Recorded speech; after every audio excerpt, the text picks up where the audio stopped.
जय श्री राधे महाराज जी। महाराज जी, आपके चरणों में कोटि कोटि प्रणाम।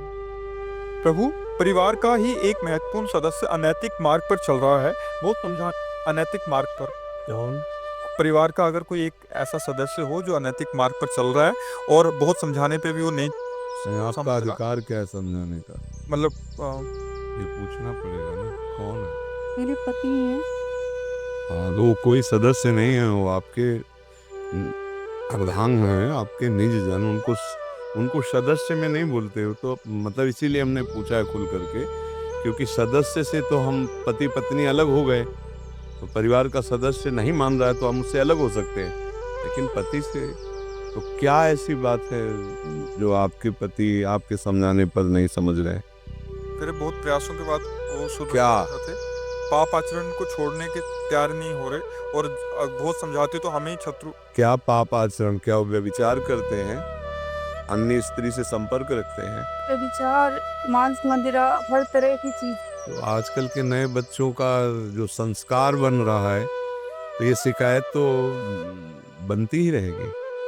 इस शिकायत की दूरी के लिए जब नींव मजबूत हो तो मकान सही हो, जब नींवें बेकार हो रही तो मकान क्या है? हम तो इस बात से दुखी हैं। मान लो यहाँ आप सही हो, भगवान जाने, नहीं तो आजकल के जो बच्चे हैं या बच्चियां हैं, दोनों पक्ष गड़बड़ हो रहे हैं।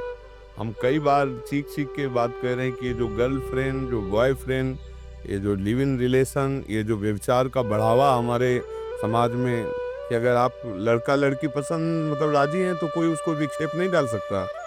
ऐसा है, हमें तो ज़्यादा पता है नहीं। ऐसा ही है। ऐसा है। वो लिव इन रिलेशन का मतलब क्या है? यही तो मतलब है ना। अब इसके बाद फिर क्या होगा?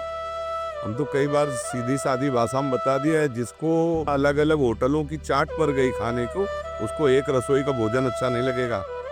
ऐसे ही हर इंद्री की बात है, जिसकी चाट लग गई व्यभिचार की, वो अपनी पत्नी से एक पत्नी व्रत या एक पति व्रत रह सके? असंभव। ये इंद्रियों का विलास है। ये इसी पापाचरण को रोकने के लिए हम बार बार प्रार्थना करते हैं कि आप इसे खिलवाड़ मत समझो, आप अपनी जिंदगी से मत खेलो, आप अपने चरित्र को दूषित मत करो। नहीं, अब बोलो क्या है? तुम जल रहे हो और वो शांत है क्या? जो पापाचरण करता है वो तो अशांत रहता ही है। कामनाएं उसको जलाती रहती, भोगी हुई भोग की पुनः भोगने की चाह, तृष्णा, ये उसे जलाती रहती। स्पृहा, कामना, तृष्णा, वासना, ये आग जलाए रहती है। वो कोई शांत है क्या? वो कोई तृप्त है क्या? वो कोई शीतल थोड़ी है। उसका भी हृदय जल रहा है, आपका जल रहा है। तो इसीलिए अब ज्यादा हो जाता है इसी में, तो फिर एक दूसरे के प्रति द्वेष भाव पुष्ट हो जाता है, या तलाक हो जाती है, या मारपीट हो जाती है, हिंसा में उतर जाता है खेल। तो इसीलिए हम बार बार मना करते हैं कि जो बच्चों का जीवन चरित्र बिगड़ रहा है, इस पर सुधार किया जाए। इस पर कोई ध्यान नहीं दे रहा। इस पर अब वो व्यसन करते हैं, बेविचार करते हैं, गंदे आचरणों में उतरते चले जा रहे हैं। अब उनका तुम ब्याह कर दोगे तो चाहे बच्ची हो चाहे बच्चा हो, एक जगह कैसे रह सकता है? उसका बन चुका है, स्वभाव बन चुका है एक जगह। तो तब जब जीवन चरित्र पवित्र है उसका, मतलब पहले की बातों को मजाक उड़ाया जाता है, पर बहुत बढ़िया सिद्धांत से चलते थे।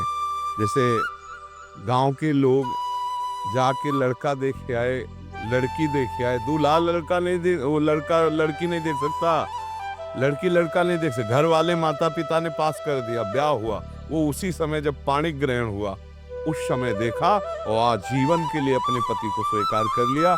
और ऐसे हम सब लोग ऐसे ही परिवार से तो पैदा हुए हैं। कोई पुराने जमाने में थोड़ी था कि लड़का लड़की मिल ले जाके या बात कर ले।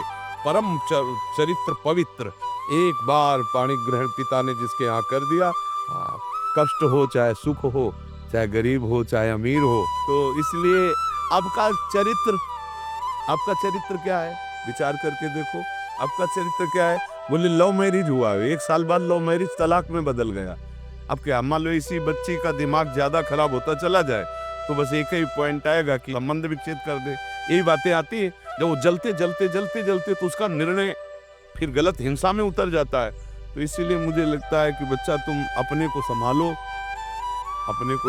जब ज्यादा ऐसा लगे तो अपने जीवन को सुरक्षित रखो, अपने जीवन को सुरक्षित रख लो। सुरक्षित रखने का मतलब अपने पति का अहित भी मत करना, क्योंकि अगर तुम कानून के खिलाफ कोई कार्य करते हो तो तुम्हारा जीवन जेल में सड़ेगा। मतलब कोई भी हाथापाई करती हो पति से किसी भी तरह की, और मतलब अमंगल सोच करोगी तो भी अहित हो जाए, तो अगर आपका ना पटे तो आप अपने जीवन को सुरक्षित रख करके भगवत आश्रित चलाओ, गंदा जीवन मत करना। अगर वो नहीं संभलता है तो उसको हिंसात्मक दोषों में न उतरे। और दूसरा उपाय यही कि त्याग कर दे। अगर कुमार्गामी वृत्तियों वाला वो अपने को नहीं संभालता है, आप रोज जलो रोज बैठे, बहुत ये इसी की समस्या नहीं है। अब ऐसे जीवन कैसे नरक में जीवन होते, तो अब इसलिए बहुत सावधानी की, इसीलिए हम कहते हैं अध्यात्म के बिना जीवन पशुवत जीवन होता है। देखो कितना प्यार है। अच्छा, चमड़े का केवल फर्क है, आकृति गोरा काला, ये चमड़े की केवल बात होती है। हृदय को कौन देखता है? अब वो हृदय से मान लो प्यार करे और आप अपनी पत्नी को प्यार करो और बढ़िया सात्विक भोजन, तो एक परिवार कितना सुखद परिवार हो जाए। अब वो बेचारी देख देख के ये जल रही कि मेरा पति किसी और से प्यार कर रहा है, ऐसे गंदे आचरण कर रहा है, अब इसका जीवन शांत उसका इसीलिए हम कहते हैं बच्चों का जीवन, माता पिता से प्रार्थना करते हैं बचाओ अपने बच्चों का जीवन। ये गर्लफ्रेंड बॉयफ्रेंड रूपी ये जहर में ना फंस पावे, नहीं पूरा जीवन अपवित्र हो जाता है। फिर क्या होता है, लज्जा चली जाती है, मतलब हृदय की जो पवित्रता द्रवण क्रिया वो खत्म हो जाती है, क्रूरता में बदल जाती है। अच्छा, बच्चे ऐसे प्रवीण होते चले जा रहे हैं, बुद्धि से इतने प्रवीण होते चले जा रहे हैं कि अपने को समझ में नहीं आता कि इतनी बुद्धि होने के बाद ये इतने गलत कैसे कर रहे हैं।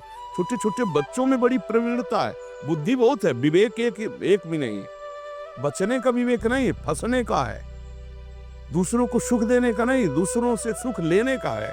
बहुत बुद्धि है, बहुत बुद्धि है, बड़ी प्रवीणता है।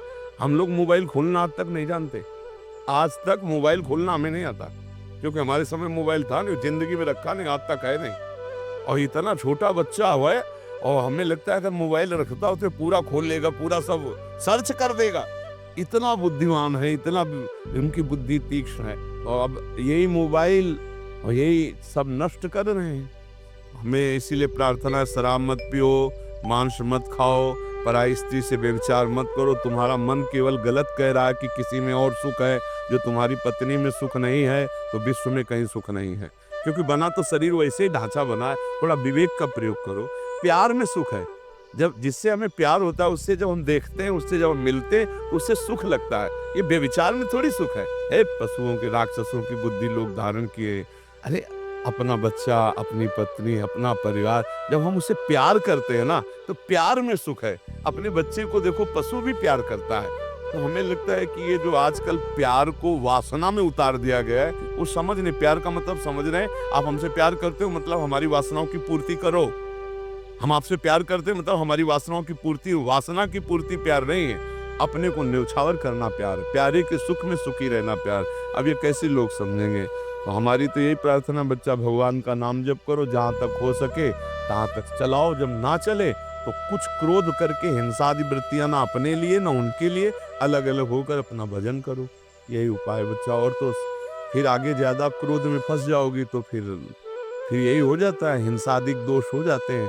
तो वो कार्य मत करना, नहीं तो जेल में सड़ना पड़ेगा, फिर तो जिंदगी और बर्बाद हो जाएगी। इसलिए बहुत अच्छे चलो, अच्छे बच्चे हो, नाम जप करो, धैर्यपूर्वक जब तक सह सकती हो तब तक सहती रहो। जब ना सहना हो तो भगवान से प्रार्थना करना, वो कोई मार्ग दिखा देंगे, फिर अलग जीवन जियो।